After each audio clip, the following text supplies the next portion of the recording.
ہمیں کچھ گفتگو کرنے کا، کچھ بولنے کا موقع ملتا ہے۔ اللہ تعالیٰ ہمارے علماء کی حفاظت فرمائے، ان کا سایہ تاجر ہم سب پر قائم رکھے۔ میرے بھائیوں، دستار بندی کے پروگرام میں عموماً علم کے اوپر تقریر ہوتی ہے۔ علم کی فضیلت کیا ہے، علم کا مقام کیا ہے، علماء کا مقام کیا ہے، اس پر بات ہوتی ہے۔ مگر آج میں اس موضوع کو کچھ دوسرے پوائنٹ سے آپ کو کچھ سمجھانا چاہتا ہوں۔ عربی میں کہاوت ہے، الاشیاء تعرف باضدادها۔ کسی چیز کی اہمیت کو اگر جاننا ہے، کسی چیز کی حقیقت کو جاننا ہے، تو اس کی ضد کو سمجھو، اس کی اپوزٹ کو سمجھو، وہ چیز آپ کو سمجھ میں آ جائے گی۔ علم کتنی امپورٹنٹ چیز ہے، علم کا مقام کیا ہے، یہ جاننے کے لیے آپ پہلے یہ جانیں کہ جہالت کا نقصان کیا ہے، جہالت کے خطرات کیا ہیں، اور جہالت کیوں سماج اور معاشرے کے لیے لعنت ہے۔ قرآن کریم کی جو آیت میں نے آپ کے سامنے پڑھی ہے، سورۃ الاحزاب کی، اس آیت میں اللہ تعالیٰ نے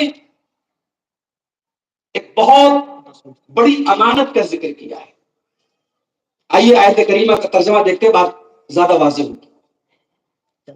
اِنَّا عَرَضْنَا الْأَمَانَةَ عَلَى السَّمَاوَاتِ وَالْأَرْضِ وَالْجِبَالِ،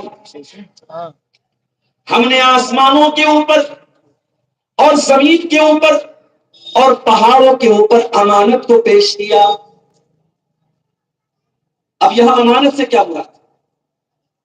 یہاں امانت سے مراد ہے اللہ تبارک و تعالیٰ کی اطاعت کرنا، اللہ کے احکام کو ماننا، اللہ کی شریعت کو فالو کرنا۔ یہ جو امانت ہے، یہ جو کام ہے، اللہ تعالیٰ اس کام کو پہلے آسمان پر پیش کیا۔ آسمان کتنا بلند ہے، زمین پر پیش کیا، زمین کتنی لمبی چوڑی، کتنی کشادہ ہے۔ پہاڑوں کے اوپر پیش کیا، پہاڑوں کا حجم دیکھیے، کتنے بھاری بھرکم ہے، کتنے بڑے بڑے پہاڑ ہیں۔ اللہ فرما رہا ہے، ہم نے اپنی عبادت کی، اپنی اطاعت کی، امانت کو آسمانوں کے اوپر پیش کیا، ہم نے زمین کے اوپر پیش کیا، ہم نے پہاڑوں کے اوپر پیش کیا۔ اتنا لمبا چوڑا آسمان، اتنی کشادہ زمین، اتنا بھاری بھرکم پہاڑ، اس کی اس امانت کی ذمہ داری کو دیکھ کر کے تھرا گئے۔ فَأَبَيْنَ أَن يَحْمِلْنَهَا، ان سب نے اس امانت کو اٹھانے سے انکار کر دیا۔ وَأَشْفَقْنَ مِنْهَا، اور یہ سب ڈر گئے۔ وَحَمَلَهَا الْإِنسَانُ، اور یہ کمزور سا انسان، یہ مٹی سے بنا ہوا انسان، یہ گوشت و پوست والا انسان، یہ نرم و نازک سا انسان، اس نے اس امانت کو اٹھا لیا۔ إِنَّهُ كَانَ ظَلُومًا جَهُولًا۔ اب یہ قابل غور بات ہے، انسان نے وہ چیز اٹھا لی جو پہاڑ کا، جس پہاڑ نے انکار کر دیا، زمین نے انکار کر دیا، آسمانوں نے انکار کر دیا، انسان نے اٹھا لی۔ اور انسان اٹھانے کے بعد اب اس کا حق ادا نہیں کر رہا ہے، اب اللہ کی نافرمانی کر رہا ہے، گناہ کر رہا ہے، تو انسان کی اس ساری نالائقی کی جڑ کیا ہے؟ اللہ نے دو چیزیں بیان کی۔ انہو کان ظلوما جہولا، انسان بہت بڑا ظالم ہے، بہت بڑا جاہل ہے۔ اس آیت کی تفسیر میں بعض علماء نے لکھا کہ دنیا میں ہر فساد، ہر برائی، ہر بگاڑ کی جڑ اگر دیکھو گے تو ہی چیزیں ملے گی، یا تو اس کے پیچھے جہالت ہے یا اس کے پیچھے ظلم ہے۔ انسان جب جہالت پر اترتا ہے یا جب ظلم پر اترتا ہے، تبھی کرائمز ہوتے ہیں، تبھی اپرادھ ہوتے ہیں، تبھی دنیا میں غلط کام ہوتے ہیں۔ ہر بگاڑ کی جڑ یہی دو چیز۔ اچھا، جہالت کا مطلب کیا ہوتا ہے؟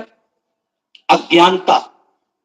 علم کا مطلب نالج، جاننا، اور جہالت کا مطلب نہ جاننا۔ لیکن عجیب بات یہ ہے کہ قرآن کریم میں اللہ تعالیٰ نے بہت ساری چیزوں کو جہالت قرار دی۔